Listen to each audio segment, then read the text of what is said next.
ஏனுங்க எல்லாம் சௌக்கியம் தானுங்க. கல்யாண வீட்டு சாம்பார் யாருக்கு தாங்க பிடிக்காது? அதே நம்ம வீட்ல செஞ்சா, இந்த ஒரு கிரெடிட்ஸ் எங்க அக்காவுக்கு தான் போகும். அவ தான் இப்படி ஒரு சூப்பரான சாம்பார் எனக்கு கத்துக் குடுத்தா. எப்படி பண்றதுன்னு பார்க்கறதுக்கு முன்னாடி பேஜ ஃபாலோ பண்ணிட்டு வீடியோக்குள்ள வாங்க. ஃபர்ஸ்ட் ஒரு குக்கர்ல சாம்பார் பருப்பும், பூசணிக்காவையும் போட்டு நல்லா வேக வச்சு மசிச்சு எடுத்து வச்சுக்கோங்க. கடாயில கடலை எண்ணெய், தாளிப்படகம், கருவேப்பிலை, சின்ன வெங்காயம், தக்காளி நல்லா பொடிசா கட் பண்ணி போட்டு வதக்கிக்கோங்க.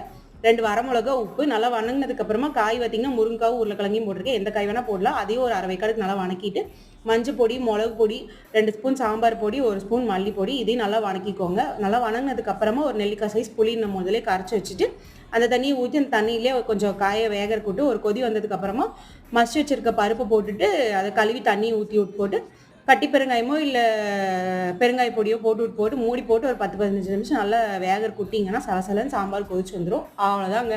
மல்லித்தலை இறக்கி போட்டு சுட சுட சோத்துல குழப்பி அடிச்சு பாருங்க. அப்படி இருக்கும். பேஜை ஃபாலோ பண்ணிக்கோங்க.